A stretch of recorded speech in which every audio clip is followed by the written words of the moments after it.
সোনালী ধানের প্রতিটি শীষে লুকিয়ে থাকে একজন কৃষকের মাসের পর মাসের পরিশ্রম, ঋণ আর অসংখ্য স্বপ্ন। অথচ সেই ধানই যখন ন্যায্য দামে বিক্রি করতে পারেন না, তখন লাভের হাসি ফোটে সিন্ডিকেট ব্যবসায়ীদের মুখে। সরকারি গুদামের ধারণ ক্ষমতার সংকটে এমন চিত্রই এখন নাটোরের সিংড়ায়। চলতি মৌসুমে নাটোরের সিংড়া খাদ্য গুদামে ধান সংগ্রহের লক্ষ্যমাত্রা ধরা হয়েছে ৪,১০০ মেট্রিক টন। তবে এর বিপরীতে গুদামটির বাস্তব ধারণ ক্ষমতা মাত্র ১,২০০ মেট্রিক টন। ধারণ ক্ষমতার এই বিশাল ঘাটতির কারণেই মূলত ব্যাহত হচ্ছে সরকারের সরাসরি ধান সংগ্রহ অভিযান। মোটামুটি আমরা কাটা পর আমরা ১২০০ টাকা করে বেচছি মোটা ধান। এখন শুনেছি যে ১৪০০ টাকা মূল সরকার কিনেছে।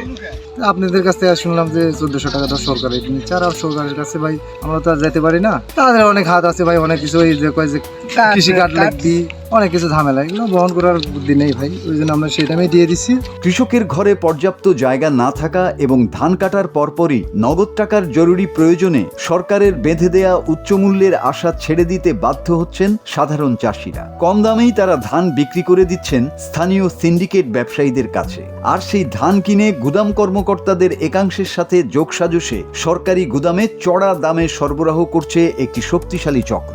ফলে সরকারের আসল উদ্দেশ্য ভেস্তে যাচ্ছে আর বঞ্চিত হচ্ছেন প্রকৃত কৃষক। ধান দিয়ে আসি, বেলো খরিদ্দার আসি, বেলো ব্যাপারী আসে, আমরা দিয়ে দিই। আমরা কোনো চান্স পাই না, বুঝতে পারছেন? চান্স না পাই আমরা দেখি যে বাবা অত ভেজালে আমরা যাবো না, আমরা যা পাই এইটা নিয়েই আমার খুশি। হাইব্রিড ধান ১,০০০ টাকা দেওয়া হয়েছে। আমরা তো সরকারের কাছে ভাই যাবার পারি না, ওই জন্য আমার কোনো কাটটাটও নাই, সেই জন্য আমরা এইখানে বেছে দিচ্ছি। গোডাউনে নিয়ে গেলে পরে আমরা সরকার নিচ্ছে, কিন্তু গোডাউন তো আমরা নিয়ে যেতে পারি না। ৪-৫টার মধ্যে ধান নিবো না গোডাউন দিয়ে যাবো, তখন তো একটু দেরি করে সরকার ধরে, তো ওই জন্য আমার একটু সমস্যা। গুদামে পর্যাপ্ত জায়গার সংকট থাকার কথা স্বীকার করেছেন এই খাদ্য কর্মকর্তাও। এখানে কৃষকরা অনেক আগ্রহী ধান দিতে, পর্যায়ক্রমে তারা এই ধানগুলো তারা আবার দিচ্ছে এবং জায়গা সৃষ্টি হলে আবার তারা নিয়ে আসতেছে, আবার এইভাবে বারবার চাল সংগ্রহ করতে হচ্ছে, ধান সংগ্রহ। জায়গা থাকলে আরো দ্রুত ধান সংগ্রহ করা যেত। সিংড়ার এই গুদাম সংকটের কথা স্বীকার করে সমস্যা সমাধানে পুরনো গুদাম সংস্কারের উদ্যোগ নেওয়া হচ্ছে বলে জানান উপজেলা প্রশাসন।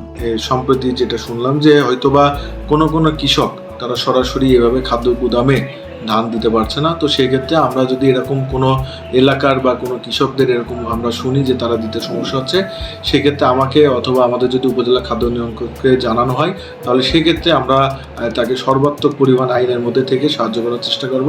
তিনি যেন তার উৎপাদিত ধানটি সহজভাবে সরকারি রেটে আমাদের খাদ্যক্রমে সরবরাহ করতে পারেন। কৃষকদের দাবি, ধান কাটার সাথে সাথেই যেন কোনো ধরনের মধ্যস্বত্বভোগী ছাড়াই সরাসরি সরকারের কাছে তা বিক্রি করার সুনির্দিষ্ট ও সহজ সুযোগ তৈরি করা হয়। প্রকৃত কৃষকদের স্বার্থ রক্ষায় সরকার দ্রুতই কার্যকরী ও স্থায়ী পদক্ষেপ নেবে, এমনটাই প্রত্যাশা সংশ্লিষ্টদের।